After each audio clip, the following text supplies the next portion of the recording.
دعوت و تبلیغ کے عنوان سے شہر میں آج جو ماحول ہے، بہت دکھ کے ساتھ کہنا پڑتا ہے کہ آج 2 مرکز بن چکے ہیں، جماعت 2 حصوں میں بٹ چکی ہے، اور اس اختلاف کا بہت بنیادی سبب یہ ہے کہ آج دعوت و تبلیغ کے ذمہ داروں میں سے ایک ذمہ دار نے وہ اس طرح کی باتیں کی ہے کہ جو دین سے میل نہیں کھاتی۔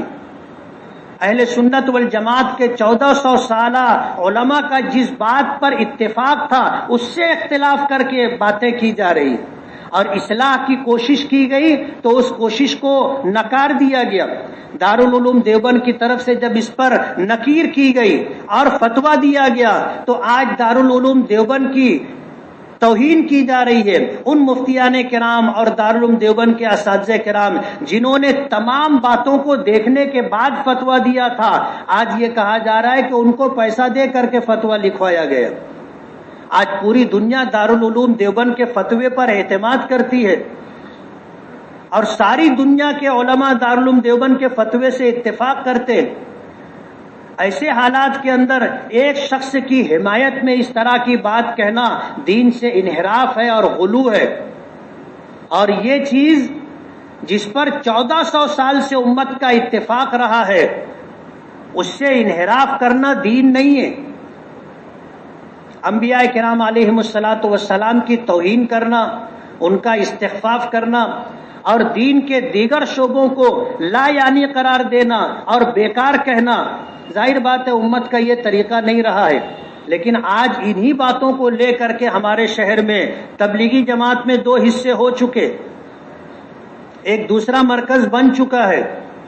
شہر کے علماء کرام اس بات کی کوشش کر رہے ہیں کہ دین سے ہٹ کر کے جو باتیں دعوت و تبلیغ میں در آئی ہیں، جو حضرت مولانا محمد الیاس صاحب رحمۃ اللہ علیہ، حضرت مولانا محمد یوسف صاحب، حضرت مولانا محمد انعام الحسن صاحب، جنہیں حضرت جی ہونے کا خطاب دیا جاتا تھا، ان کے طور طریقے سے ہٹ کر کے دعوت و تبلیغ کا جو راستہ انہوں نے طے کیا تھا، دارالعلوم دیوبند کے علماء کرام کی نگرانی، سرپرستی اور ان کے مشوروں سے آج اس سے ہٹ کر کے کام کرنے کی کوشش کی جا رہی۔ مدارس کو بیکار کہنا، علماء کرام کو بیکار کہنا، اور یہ کہنا اگر اصلاح کی کوئی بات علماء کی طرف سے آتی ہے تو اس پر یہ کہا جاتا ہے کہ خارجی لقمہ نہیں لیا جائے گا۔ یعنی جیسے نماز میں امام قرآن پاک پڑھ رہا ہے اور قرآن کریم کی تلاوت میں یا نماز میں کوئی سہو ہو گیا تو وہی آدمی لقمہ دے گا جو نماز میں ہوگا، جو نماز میں نہیں ہے وہ لقمہ نہیں دے سکتا۔ اگر اس نے لقمہ دیا اور امام صاحب نے لقمہ لے لیا تو نماز فاسد ہو جائے گی۔ دعوت و تبلیغ میں جو خرابیاں در آئی ہیں، جب ان کی اصلاح کی علماء نے کوششیں کی تو یہ کہا جانے لگا خارجی لقمہ نہیں لیا جائے گا۔ نہ گشت کرتے، نہ 3 دن اور 3 دن لگاتے، نہ سال کا چلہ دیتے، نہ زندگی میں 2 مہینہ اور 4 مہینے کی ترتیب ہے، کچھ نہیں ہے، باہر کے ہو تمہاری بات نہیں سنی جائے گی۔ اپنے آپ کو علماء سے بھی اوپر سمجھ لینا اور علماء کی توہین کرنا، استخفاف کرنا، اس طرح کا جو طور طریقہ بڑھتا چلا جا رہا ہے، ظاہر بات ہے یہ فتنوں کی ایک شکل ہے۔ اللہ پاک پوری امت کی اس سے حفاظت فرمائے۔ آج ان حالات کے اندر جب کہ مدرسے دین کی بنیادی خدمت انجام دے رہے ہیں، دعوت و تبلیغ سے جڑے ہوئے ہمارے شہر کے لوگ بولتے ہیں مدرسوں کو چندہ مت دو۔ کچھ نوجوان جو ابھی دعوت و تبلیغ میں لگے بہت پرجوش ہو گئے۔ دارالعلوم دیوبند کا فتویٰ آنے کے بعد شہر کے جن علماء کرام نے اس فتوے پر دارالافتاء کی طرف سے تصدیق اور توثیق کی، کہتے ان کو دوڑا کر کے مارو۔ یہ وہ باتیں ہیں جو ہمارے شہر میں چل رہی ہیں۔ دکھ کی بات یہ ہے کہ ہمارا شہر مدرسوں کا، مسجدوں کا، علماء کا شہر کہلاتا ہے۔ پورے مہاراشٹر کے لوگوں کی مالیگاؤں پر نظر ہے، اور یہاں اگر اس طرح کا معاملہ ہوتا ہے تو یہ پورے مہاراشٹر میں جائے گا، اور ہر جگہ 2 مرکز بننے لگیں گے، اور حالات ایسے ہوں گے کہ پھر ان کی اصلاح کے لیے علماء کو میدان میں آنا پڑے گا۔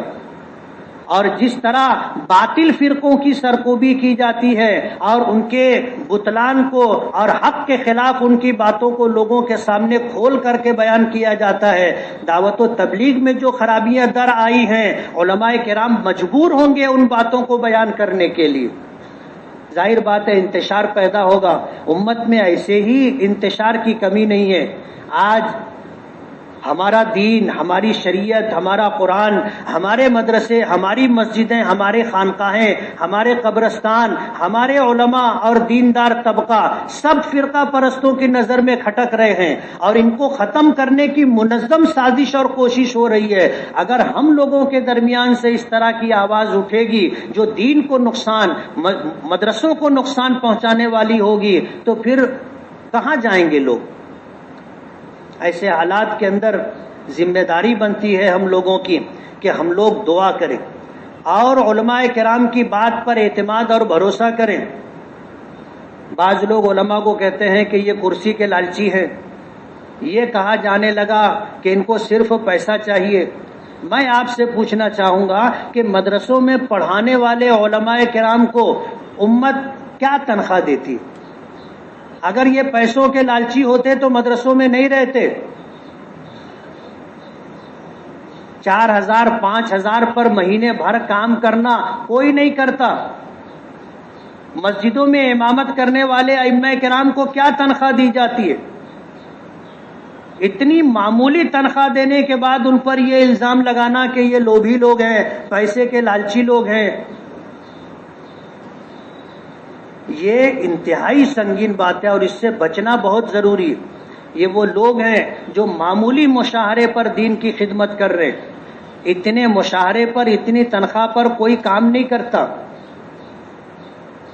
علماء کے بارے میں اس طرح کا استخفاف اور توہین آمیز باتیں کی جا رہی ہیں جو بہت نقصان دہ اور دین کے لیے بہت خطرناک ہیں۔ اللہ تعالیٰ فتنوں کے اس زمانے میں ہم تمام کی حفاظت فرمائے اور دین کی آبیاری اور دین کی خدمت کے لیے اللہ ہم لوگوں کو قبول فرمائے۔ وآخر دعوانا ان الحمد للہ رب العالمین۔